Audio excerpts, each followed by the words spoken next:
ఇద్దరు పిల్లల కిడ్నాప్ వ్యవహారం సుఖాంతమైంది. రాజమహేంద్రవరం వేలుపురంలోని తమ అపార్ట్మెంట్ బయట 7 ఏళ్ల భానుప్రసాద్, 5 ఏళ్ల మోహనశ్రీ అనే చిన్నారులు ఆడుకుంటూ ఉండగా ఒక గుర్తు తెలియని మహిళ నిన్న సాయంత్రం 3:30 గంటల సమయంలో తన వెంట తీసుకువెళ్లిపోయింది. పిల్లల కిడ్నాప్ వ్యవహారం సామాజిక మాధ్యమాల్లో వైరల్ కావడంతో బొమ్మూరు పోలీసులు రంగంలోకి దిగి 24 గంటల్లోనే మహిళను గుర్తించి అరెస్ట్ చేశారు. పిల్లలను వారి తల్లిదండ్రుల వద్దకు చేర్చారు. తెలంగాణలోని రంగారెడ్డి జిల్లా చేవెళ్ల రోడ్లోని మేర్జేగూడ వద్ద ఈ ఉదయం ఘోర రోడ్డు ప్రమాదం జరిగింది. ఈ దుర్ఘటనలో 21 మంది మరణించారు. కంకర లోడుతో వెళ్తున్న లారీ వచ్చి తాండూరు నుంచి హైదరాబాద్ వెళ్తున్న ఆర్టీసీ బస్సును ఢీకొనడంతో ఈ ప్రమాదం సంభవించింది. ప్రమాద సమయంలో బస్సులో మొత్తం 72 మంది ప్రయాణికులు ఉండగా బస్సు డ్రైవర్, 7 మహిళలు సహా 21 మంది మరణించారు. ఈ దుర్ఘటనపై తెలుగు రాష్ట్రాల ముఖ్యమంత్రులు రేవంత్ రెడ్డి, చంద్రబాబు నాయుడు సహా పలువురు మంత్రులు, ప్రజాప్రతినిధులు దిగ్భ్రాంతిని, సంతాపాన్ని వ్యక్తం చేశారు. భారత మహిళా క్రికెట్ జట్టు చారిత్రాత్మక విజయంతో ఐసీసీ 2025 మహిళా క్రికెట్ ప్రపంచ కప్ను కైవసం చేసుకోవడంతో భారత్లో సంబరాలు మిన్నంటున్నాయి. భారత జట్టుకు శుభాకాంక్షలు వెల్లువెత్తుతున్నాయి. దేశవ్యాప్తంగా విజయోత్సవ ర్యాలీలు నిర్వహిస్తున్నారు. నిన్న రాత్రి ముంబైలోని డివై పాటిల్ స్టేడియంలో జరిగిన ఉత్కంఠభరిత ఫైనల్లో దక్షిణాఫ్రికాపై 52 పరుగుల ఘన విజయంతో ఐసీసీ మహిళల ప్రపంచ కప్ 2025ను టీమిండియా కైవసం చేసుకుంది. షఫాలి వర్మ, దీప్తి శర్మ అద్భుత ప్రదర్శనతో జట్టు విజయంలో కీలక పాత్ర పోషించారు. 52 ఏళ్ల వరల్డ్ కప్ హిస్టరీలో భారత మహిళలు తొలిసారిగా విశ్వ విజేతగా నిలిచింది. ఫైనల్లో భారత బ్యాటర్ షఫాలి వర్మ చేసిన సూపర్ 87 పరుగులతో భారత విజయంలో కీలక పాత్ర పోషించింది. ఇక బౌలింగ్లోనూ 2 కీలక వికెట్లు పడగొట్టి సత్తా చాటింది. దీంతో ఫైనల్ మ్యాచ్కు గాను Shafali player of the match award దక్కించుకుంది. వన్డే వరల్డ్ కప్ ఫైనల్లో ఈ ఘనత సాధించిన తొలి ప్లేయర్గా నిలిచింది. ఆల్రౌండర్ దీప్తి శర్మ ఈ టోర్నీలో వరల్డ్ రికార్డు సృష్టించింది. బ్యాటింగ్, బౌలింగ్ 2 విభాగాల్లోనూ సత్తా చాటి భారత్ విజయంలో కీలక పాత్ర పోషించింది. ఫైనల్లోనూ హాఫ్ సెంచరీ సహా కీలకంగా 5 వికెట్లు నేలకూల్చింది. ఇక ఓవరాల్గా ఈ టోర్నీలో ఆమె 215 పరుగులు, 22 వికెట్లు పడగొట్టింది. దీంతో ఆమెకు player of the tournament award లభించింది. ప్రపంచ కప్ విజేత టీమిండియాకు బీసీసీఐ 51 కోట్లు ప్రైజ్ మనీ ప్రకటించింది. భారత మహిళల క్రికెట్ టీం ఘన విజయం దేశంలోని కోట్లాది మందిలో స్ఫూర్తిని రగిలిస్తోందని ప్రధానమంత్రి నరేంద్ర మోదీ అన్నారు. యావత్ దేశం మన టీంను చూసి గర్విస్తోందన్నారు. మహిళా ప్రపంచ కప్ను భారత్ కైవసం చేసుకోవడానికి గొప్ప విషయంగా ఆయన అభివర్ణించారు. శ్రీకాకుళం జిల్లా కాశీబుగ్గ ఘటనలో మృతుల కుటుంబాలకు ఆత్మశాంతి కోరుతూ రాజమహేంద్రవరంలోని కోటిపల్లి బస్టాండ్ వద్ద వైసీపీ నాయకులు కొవ్వొత్తుల ర్యాలీ నిర్వహించారు. ఆలయాల వద్ద ప్రభుత్వ నిర్లక్ష్యాన్ని దుయ్యబట్టారు. ఆలయాల దగ్గర వరుస పెట్టి దుస్సంఘటనలు జరుగుతున్నా సరే చంద్రబాబు ప్రభుత్వం నిర్లక్ష్యంగా వ్యవహరిస్తోందని వైఎస్ఆర్ కాంగ్రెస్ పార్టీ జాతీయ అధికార ప్రతినిధి, మాజీ ఎంపీ మార్కాని భరత్రాం విమర్శించారు. ప్రభుత్వ నిర్లక్ష్యం కారణంగానే ప్రజల ప్రాణాలు పోతున్నాయని ఆయన పేర్కొన్నారు. మాజీ మంత్రి చెల్లుబోయిన వేణుగోపాలకృష్ణ, మాజీ ఎమ్మెల్యేలు రౌతు సూర్యప్రకాశ్రావు, తలారి వెంకట్రావు, పార్టీ నాయకులు ఈ కార్యక్రమంలో పాల్గొన్నారు.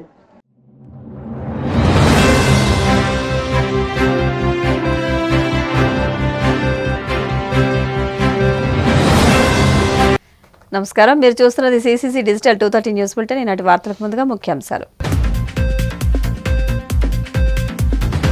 పెదపట్నంలోని యానాదుల దుర్భర స్థితిని చూసి చలించిన మంత్రి కొల్లు రవీంద్ర P4 పథకంలో భాగంగా 10 యానాదుల కుటుంబాలను దత్తత తీసుకున్నట్లు ప్రకటన.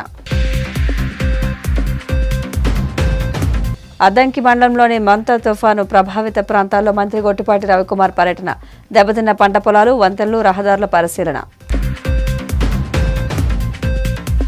వైసీపీ ప్రభుత్వ హయాంలో జరిగిన అభివృద్ధిపై చర్చకు సిద్ధమా? వ్యవసాయ శాఖ మంత్రి అచ్చెన్నాయుడుకు మాజీ మంత్రి కాకాని గోవర్ధన్ రెడ్డి సవాల్. నర్సాపురం నియోజకవర్గంలోని తుపాను ప్రభావిత ప్రాంతాల్లో నిత్యావసరాలను పంపిణీ చేసిన ఎమ్మెల్యే నాయకర్ బాధితులకు ప్రభుత్వం అండగా నిలుస్తుందని భరోసా. కృష్ణా జిల్లా మచిలీపట్నం మండలం పెదపట్నంలోని యానాదుల దుర్భర స్థితిని చూసి మంత్రి కొల్లు రవీంద్ర చలించారు. P4 పథకంలో భాగంగా 10 యానాదుల కుటుంబాలను దత్తత తీసుకున్నట్లు ప్రకటించారు. స్వాతంత్ర్యం వచ్చి 75 ఏళ్లు పూర్తయిన వారికి కనీస అవసరాల కోసం అగచాట్లు పడడం మనోవేదనకు గురిచేసిందన్నారు. తక్షణమే వారికి ఆధార్, రేషన్ కార్డులు ఇప్పించాలని, ఇళ్ల స్థలాలు కేటాయించాలని సంబంధిత అధికారులను ఆదేశించారు. గృహ నిర్మాణానికి ప్రభుత్వం 2.5 లక్షల చొప్పున నిధులు అందిస్తూ ఉండగా అవసరం మేరకు ఎస్టీ కార్పొరేషన్ నుంచి కూడా నిధులు ఇప్పించాలన్నారు. కొల్లు ఫౌండేషన్ ద్వారా పిల్లల చదువులు, కుటుంబంలోని వారికి ఉపాధి కల్పిస్తానని హామీ ఇచ్చారు. ఈ రాష్ట్రంలో పేదరికం లేనటువంటి సమాజాన్ని నిర్మాణం చేసుకోవాలి. దానికి ప్రతి ఒక్కరు కూడా బాధ్యత తీసుకోవాలి. ఎవరైతే అట్టడుగు వర్గాలుగా ఉన్నారో వాళ్ళందరినీ కూడా పైకి తీసుకురావడానికి ఒక ప్రణాళికతో ముందుకెళ్లాలని గౌరవ ముఖ్యమంత్రి గారు పిలిపివ్వడం, దానిలో భాగంగా P4 people public private partnership ప్రజలను కూడా దీంట్లో భాగస్వాములు చేయడం కోసం గౌరవ ముఖ్యమంత్రి గారు పిలిపించారు. దానిలో భాగంగానే బందర్ మండలం పెదపట్నం గ్రామంలో ఎవరైతే ఎస్టీ సోదరులు ఉన్నారో చాలా అట్టడుగుగా ఉన్నటువంటి వీళ్ళని P4 కింద కొల్లు ఫౌండేషన్ ఈరోజు దత్తత తీసుకుంటున్నాం. వాళ్ళకి కావాల్సినటువంటి అన్ని కూడా సదుపాయాలను ఏర్పాటు చేయడానికి ఒక ప్రణాళికాబద్ధంగా ఇలాంటి కుటుంబాలని ఇంకా కాన్స్టిట్యున్సీలు ఏమైనా కూడా చూసుకుని వాళ్ళందరినీ కూడా రాబోయే కాలంలో వాళ్ళ ఉన్నతి కోసం వాళ్ళు విద్యాపరంగా వాళ్ళు కాళ్ళ మీద వాళ్ళు నిలబడే విధంగా వాళ్ళకి చక్కటి మౌలిక వసతులు కల్పించే దానికోసం ఈ ఫౌండేషన్ వర్క్ చేస్తుందని చెప్పి తెలియజేసుకుంటూ అందరూ కూడా ప్రతి ఒక్కరు కూడా ఇలా ఎవరో ఒకరిని దత్తత తీసుకుని వాళ్ళ ఉన్నతి కోసం సహాయపడాలని ఈ సందర్భంగా కోరుతాం. మంతా తుఫాను ప్రభావిత ప్రాంతాలైన బాపట్ల జిల్లా అద్దంకి మండలంలోని కుంకుబాడు, మోదేపల్లి, కొటిగలపూడి పంచాయతీ పరిధిలోని పార్వతీపురం గ్రామాలను మంత్రి గొట్టిపాటి రవికుమార్ బాపట్ల ఎంపీ శ్రీకృష్ణ ప్రసాద్తో కలిసి సందర్శించారు. తుఫాను కారణంగా దెబ్బతిన్న పంట పొలాలు, వంతెనలు, రహదారులను పరిశీలించి రైతులతో మాట్లాడి నష్టాన్ని తెలుసుకున్నారు. పంట నష్టం అంచనాలను సక్రమంగా నమోదు చేసి తక్షణ సహాయక చర్యలు చేపట్టాలని అధికారులను ఆదేశించారు. రైతుల కష్టాన్ని అర్థం చేసుకుని ప్రభుత్వం ప్రతి ఒక్కరికి అండగా ఉంటుందని, నష్టపోయిన రైతులకు న్యాయం జరిగేలా అన్ని చర్యలు తీసుకుంటామని మంత్రి పేర్కొన్నారు.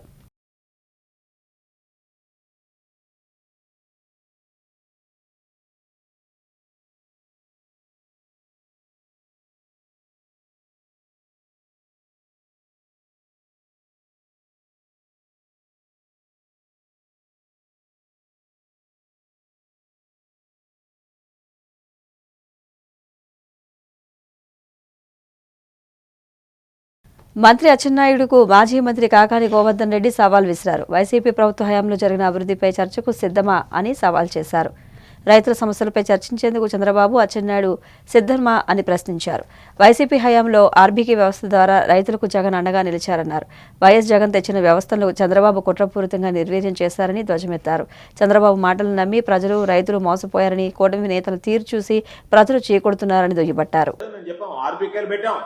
ఈ క్రాప్ సిస్టమ్ చేశాం. రైతులకు సంబంధించినటువంటి నష్టపోతేటువంటి తుఫాను పంట కాలంలో ఇన్పుట్ సబ్సిడీ అనేటువంటిది ఆ సీజన్ ముగిసే లోపల ఇచ్చాం. ధైర్యంగా చెప్పగలుగుతున్నాం. మీలాగా ఇన్పుట్ సబ్సిడీ అంటే ఈరోజు గగనం అయిపోయింది, ఇచ్చేటువంటి పరిస్థితి లేదు. ఈ క్రాప్ బుకింగ్ సరిగ్గా జరగడం లేదు. రైతులకు సంబంధించినటువంటి దాంట్లో ఈరోజు ఆర్బికల్ని దాదాపుగా నిర్వీర్యం చేసేసారు. కాబట్టి పంట ఏ రైతులు నష్టపోయారో, ఏ వర్గానికి నష్టం వాటిల్లింది, దానికి సంబంధించి ఏం చర్యలు తీసుకున్నామో, ఈ రోజు తుఫాను వెలిసి 4 రోజులు అవుతున్నా కనీసం దాని గురించి పట్టించుకోకుండా, దాని గురించి మాట్లాడుకోకుండా మేమేదో రైతులకు అండగా నిలవాలనేటువంటి ఆలోచన చేస్తే దాన్ని మీరు విమర్శించేటువంటి విధంగా మాట్లాడడం సరైనటువంటి పద్ధతి కాదు. ఈ రోజు నిన్న మాట్లాడారు. అసలు మీరు చేసేటువంటి ప్రభుత్వమేనా? దీన్ని గవర్నెన్స్ అంటారా?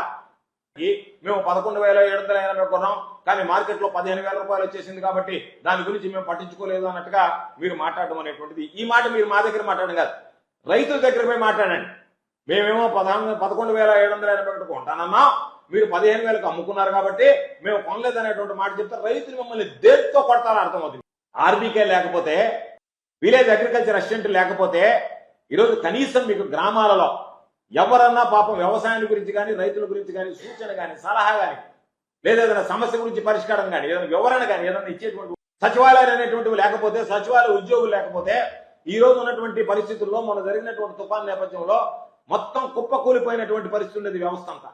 ఈరోజు నష్టాలు ఎవరిని ఆపలేకపోయారు. కానీ ప్రజలకు సంబంధించినటువంటి సమస్యలు పరిష్కరించడానికి వాళ్ళందరినీ గుర్తించింది. నువ్వే ఏ నోటితో మాట్లాడావు?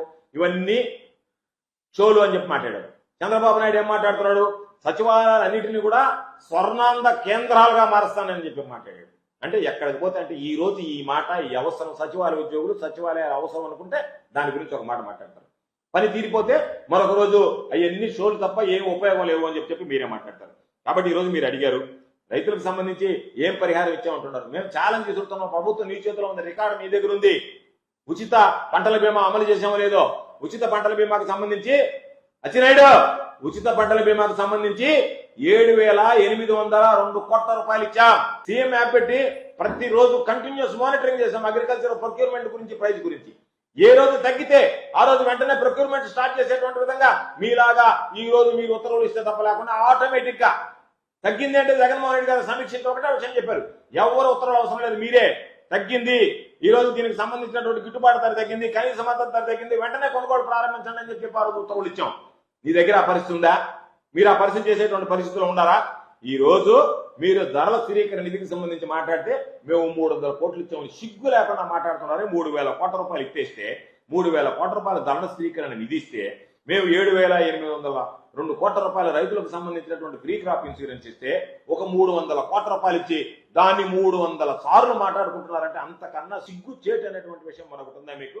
పశ్చిమ గోదావరి జిల్లా నర్సాపురం నియోజకవర్గంలోని తుఫాన్ ప్రభావిత ప్రాంతాలైన వేముల దీవిల, చిన్న మైనవాని లంక, సర్దుకొడప గ్రామాల్లో Kapu corporation chairman Kothapalli Subbarayudu, TDP నియోజకవర్గ ఇన్ఛార్జి పొత్తూరి రామరాజు, రాష్ట్ర మత్స్యకార సహకార సంఘాల చైర్మన్ కొల్లి పెదరాజుతో కలిసి ప్రభుత్వ విప్ ఎమ్మెల్యే బొమ్మిడి నాయకర్ నిత్యావసర సరుకులు పంపిణీ చేశారు.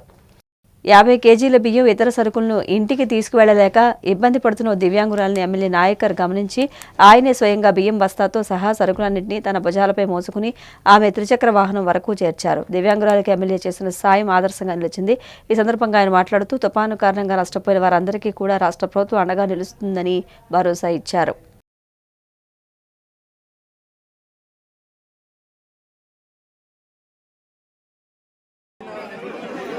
తీవ్రత ప్రభుత్వం అనౌన్స్ చేసిన తీవ్రత చాలా దాని నష్టం ప్రభావం ఎక్కువ ఉండేది. మన అదృష్టం బాగుంది, ఎక్కడ కూడా ప్రభావం ఉన్నది. తీరం దాటే సమయాలు కూడా తక్కువ ఉండడం చూసాం. కూడా ఈ పునరావాస కేంద్రాలకి ఆ రోజు రావడం, మరి మేము కూడా 1-2 సార్లు ఈ గ్రామాలు వచ్చి ఎక్కడ కూడా ఏ ఇబ్బంది ఉండకూడదు మేము కానీ, అదేవిధంగా ఉన్నటువంటి నాయకులు సుబ్బారెడ్డి గారు కానీ, రామరాజు గారు కానీ ప్రతి ఒక్కరు కూడా మేమందరూ పూర్తిగా మీకోసం పనిచేయడం జరిగింది. అదేవిధంగా దీన్ని మీరందరూ కూడా గుర్తు చేసుకోవాల్సిన విషయం ఏంటంటే, రాష్ట్ర ముఖ్యమంత్రి చంద్రబాబు నాయుడు గారు మరి ఆయన కూడా స్వయంగా మరి ఎప్పటికప్పుడు గంటకి కూడా ఇటు మంత్రులతోటి అదేవిధంగా అధికారులతోటి రివ్యూలు ఏర్పాటు చేసి ఎక్కడా కూడా ప్రాణ నష్టం జరగకూడదన్న ఆలోచనతోటి ఆర్థిక నష్టం తుఫాన్ తీవ్రత ఉన్నా సరే ఆర్థిక నష్టాన్ని మనం తగ్గించుకోవాలన్న ఆలోచనతో మరి ఆయన మమ్మల్ని మానిటరింగ్ చేసుకోవడం, అధికారులందరినీ కూడా మరి ఇక్కడ చూసుకుంటే కనుక ఇక్కడ తహసీల్దారులు అదేవిధంగా ప్రతి ఒక్కరు కూడా ఆర్టీఓ గారు వీరందరూ సహకారంతో మీకు ఏదైతే ఇక్కడ మరి పునరావాస కేంద్రాల్లో కూడా మీ అందరూ కూడా మంచి భోజనాలు ఏర్పాటు చేద్దాం, మంచి త్రాగునీరు కానీ అదేవిధంగా ఆరోగ్యపరంగా మెడికల్ వసతులు కానీ ఇక్కడ జనరేటర్ అన్ని రకాల సహాయ సహకారాలు మేము చేసుకోవడం జరిగింది. అదేవిధంగా ప్రత్యేకంగా చూసుకుంటే కనుక తీరం దాటిన తర్వాత కూడా మరి ఏదైతే నష్టపరిహారం అన్నది మరి 50 కేజీల బియ్యం మత్స్యకార సోదరులకు ఇచ్చే విధంగా కూడా మా సహకరించడం జరిగింది. అక్కడ మత్స్యకారులకే కాకుండా ఈ తీర ప్రాంతంలో గ్రామాల్లో అన్ని వర్గాలకి కూడా ఇచ్చే విధంగా మరి 25 కేజీల బియ్యం వారికి, అదేవిధంగా నిత్యావసర వస్తువులు అందరికి ఇచ్చే విధంగా కూడా మరి ముఖ్యమంత్రి గారితో కలెక్టర్ గారితో పాటు మేమందరూ కూడా సహకరించడం జరిగింది. మీ అందరూ కూడా మరి పూర్తిగా మీ యొక్క సహాయ సహకారాలు ఎప్పుడు కూడా ఈ కూటమి ప్రభుత్వానికి ఉండాలని చెప్పి మనస్ఫూర్తిగా తెలియజేసుకుని ఈ కార్యక్రమానికి వచ్చిన ప్రతి ఒక్కరికి కూడా ధన్యవాదాలు తెలియజేసుకుంటూ మన రాష్ట్రంలో కానీ దేశంలో కానీ సైక్లోన్ తీరం దాటి ప్రాంతాలను చాలా సార్లు మేము సందర్శించాం. అక్కడ పూర్తిగా ఇళ్లు పడిపోవడం, పూర్తిగా చెట్లన్నీ కూడా పడిపోవడం, ఎంతో కొంత ప్రాణ నష్టం జరిగినటువంటి పరిస్థితులు మేము చూసాం. కానీ మనకి ఇక్కడ ఒక చిన్నపాటి ప్రాణ నష్టం కూడా జరగకుండా, ఇళ్ళకి కూడా పడిపోకుండా, చెట్లు పడిపోకుండా మనం అందరం కూడా ఈ రోజున బాగానే ఉన్నాం. తీవ్రంగా రేంజ్ చెరువుల వాళ్ళు కానీ, కొన్ని ప్రాంతాల్లో చేపల చెరువులు కానీ తీవ్రంగా నష్టపోయినటువంటి విషయాన్ని ఇక్కడ మనం అందరూ కూడా గమనించాలి. దాని మీద ఎమ్మెల్యే గారు, నేను, రామరాజు గారు, వేదిక పెద్దలందరూ కూడా గౌరవ ముఖ్యమంత్రి చంద్రబాబు నాయుడు గారికి, ఉప ముఖ్యమంత్రి పవన్ కళ్యాణ్ గారికి, కేంద్ర మంత్రి మోడీ గారికి దృష్టి కూడా తీసుకెళ్లి వీలైన తొందరగా వాళ్ళు కూడా ఎంతో కొంత సహకారం ప్రభుత్వ పరంగా అందించే విధంగా చర్యలు తీసుకోవడం ఆలోచన. ప్రకాశం జిల్లా శంకరాయకొండలో సాంఘిక సంక్షేమ శాఖ మంత్రి డిపివి స్వామి తుఫాను బాధితులకు నిత్యావసర సరుకులను పంపిణీ చేశారు. మొంతా తుఫాన్ సమయంలో పునరావాస కేంద్రాల్లో ఆశ్రయం పొందిన వారికి 25 కేజీల బియ్యం, జాలర్లకు 50 కేజీల బియ్యంతో పాటు నిత్యావసర వస్తువులు అందించినట్లు మంత్రి తెలిపారు. తుఫాను బాధితులకు ఒక్కొక్కరికి 1000 రూపాయల చొప్పున రాష్ట్ర ప్రభుత్వం అందించబోతోందని మంత్రి పేర్కొన్నారు.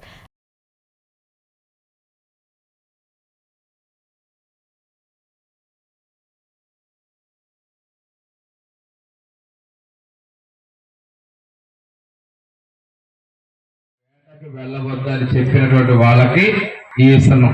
వేరైతే బ్యాన్ లీన్ పీరియడ్ లో వేటకి వెళ్లకుండా ఉన్న లీన్ పీరియడ్ లో మనం 20,000 రూపాయలు ఆర్థిక సహకారం ఇస్తే వాళ్ళ ఆ కుటుంబాలకు మాత్రం ఇప్పుడు ఇస్తున్నాం.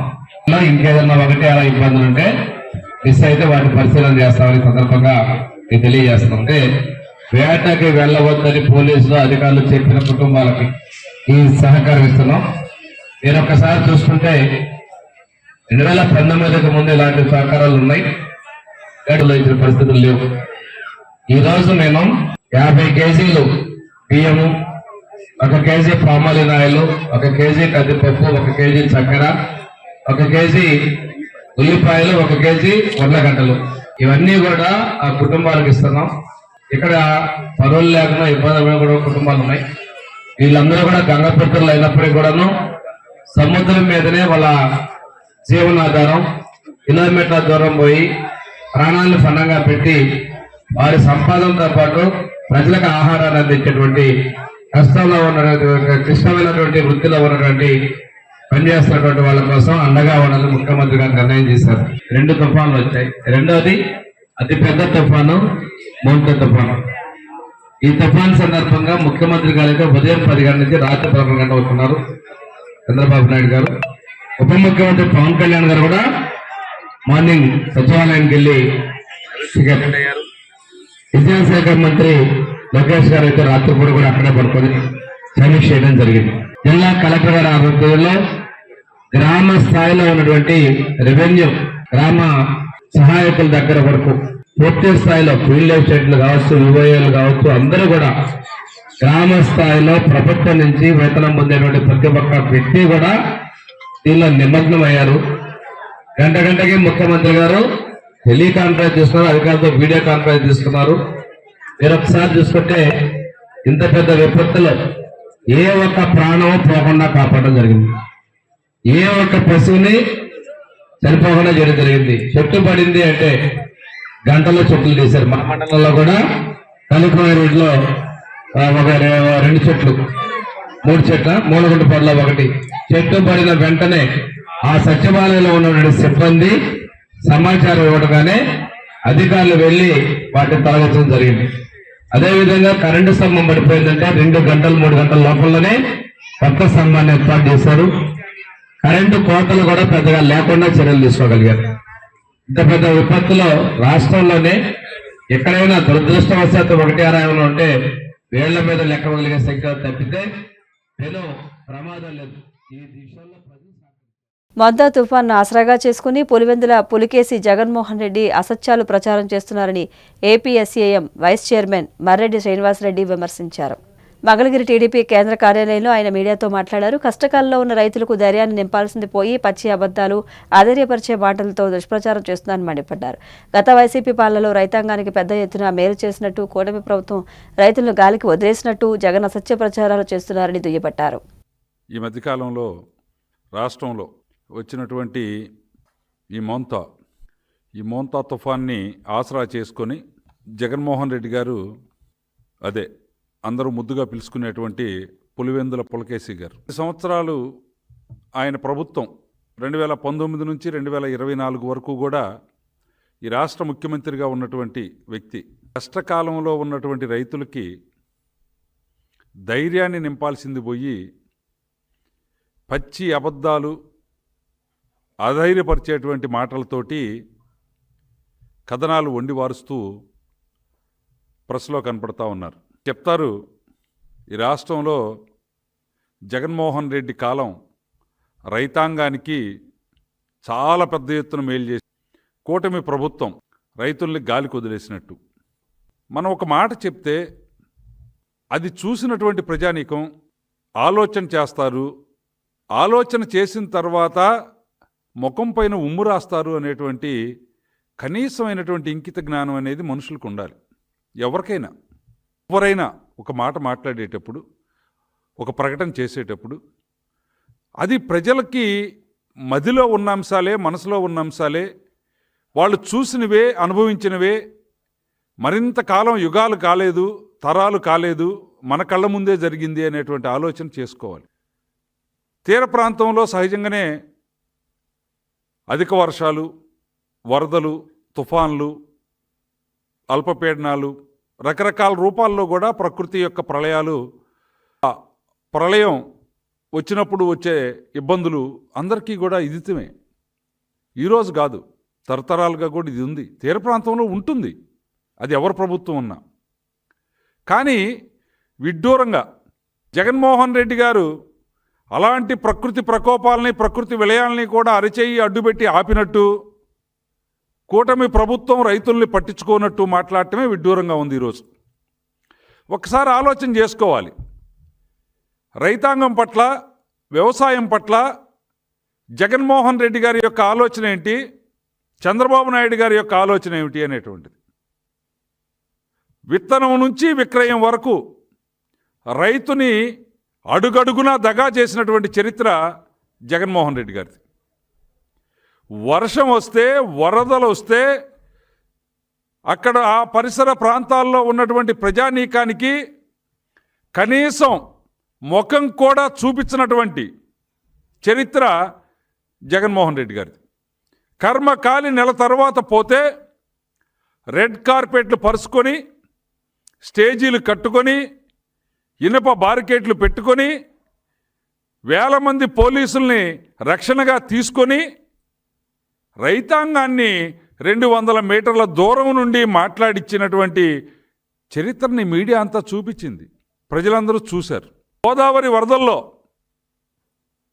ఆ గోదావరి పరివాహక ప్రాంత ప్రజలంతా చెట్టుకొకరు పుట్టకొకరై పోతే ఆ రోజు వారికి కనీసం తినటానికి అవకాశం ఉండదు.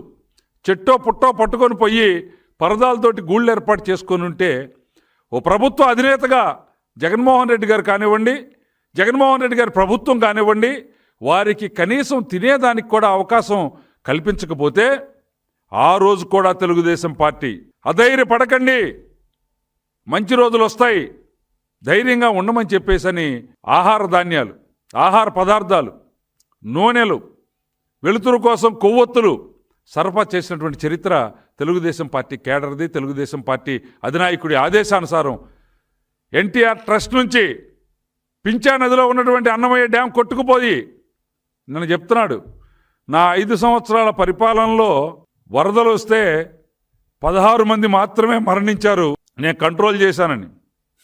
జగన్మోహన్ రెడ్డి గారు ఒక్క పింఛా నది పైన ఉన్నటువంటి అన్నమయ్య డ్యాం కొట్టుకుపోయినప్పుడు 42 మంది గల్లంతయ్యారనేటువంటి విషయం నీ ప్రభుత్వ రికార్డులు చెప్పినాయి.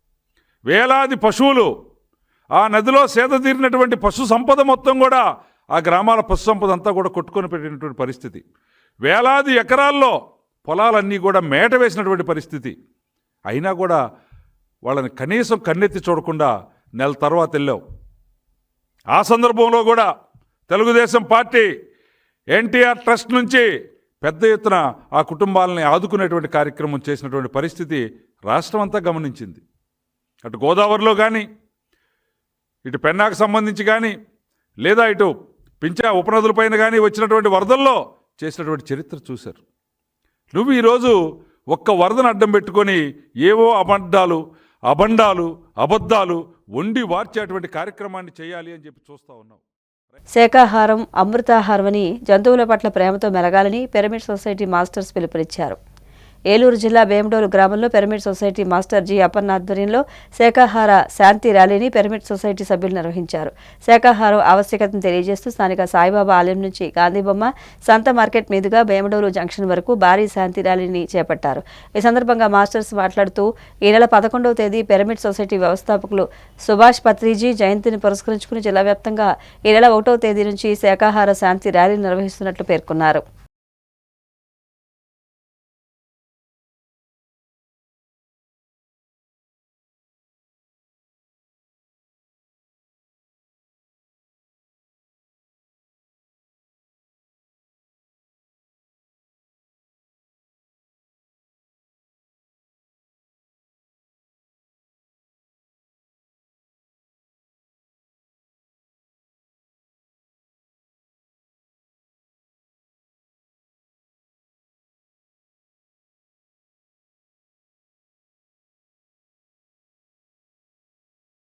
ఈ నెల 11వ తారీఖు పత్రిజేరు పుట్టినరోజు సందర్భంగా మరి ర్యాలీలు జరుపుకుంటూ వస్తున్నారు. అలాగే మరి ఇది 3వ రోజు. శాకాహారం అనేది చాలా ఇంపార్టెంట్. ఇది అమృతాహారం, మానవులు తినాల్సిన ఆహారం ఇది. కానీ మనిషి వేరే రకంగా తిన్నాడు కాబట్టి అది మంచిది కాదని చెప్పడానికి దీని యొక్క ఉద్దేశం. అలాగే మూగజీవాలని ఏ జీవిని హింసించే హక్కు ఎవరికీ లేదు అనేది చెప్పడం మెయిన్ ఉద్దేశం. జగద్గురు బ్రహ్మర్షి పితామహ పత్రిజీ దివ్య ఆశీస్సులతో పత్రిజీ పుట్టినరోజు నవంబర్ 11వ తేదీ సందర్భంగా 11 రోజుల పాటు ఏలూరు పరిసర గ్రామాలన్నీ కూడా మరి శాకాహార ర్యాలీలు ప్రారంభించారు. వరలక్ష్మి గారు, అప్పన్న గారు, Eluru pyramid spiritual society movement ఆధ్వర్యంలో గొప్ప కార్యక్రమం. అందులో భాగంగా ఈరోజు భీమడోలు పట్టణంలో అద్భుతమైన మహాకరుణ శాకాహార సద్భావన యాత్ర జరుగుతుంది. అందరి దగ్గర డబ్బులు ఉన్నాయి కానీ ప్రశాంతత లేదు, ఆరోగ్యాలు లేవు. మన గురువు గారు చెప్పింది కాయగూరల భోజనం చేయండి, ఆరోగ్యంగా ఉండండి అనే నినాదాలతోటి ఇవాళ భీమడోల్లో మొత్తం అంతా తిరగడం జరుగుతుంది. గుంటూరు జిల్లాను మాదక ద్రవ్యాల రహిత జిల్లాగా తీర్చిదిద్దాలని జిల్లా కలెక్టర్ తమీమ్ అన్సారియా పిలుపునిచ్చారు. కలెక్టరేట్లో జరిగిన జిల్లా స్థాయి కమిటీ సమావేశంలో ఆమె మాట్లాడారు. జిల్లాలో గట్టి నిఘా అవసరమని, ముఖ్యంగా రవాణా వ్యవస్థ, విద్యా సంస్థలపై దృష్టి సారించాలని అధికారులకు సూచించారు. అన్ని పాఠశాలలు, కళాశాలల్లో ఈగల్ క్లబ్లు ఏర్పాటు చేసి ఒక నోడల్ అధికారిని నియమించాలని సూచించారు.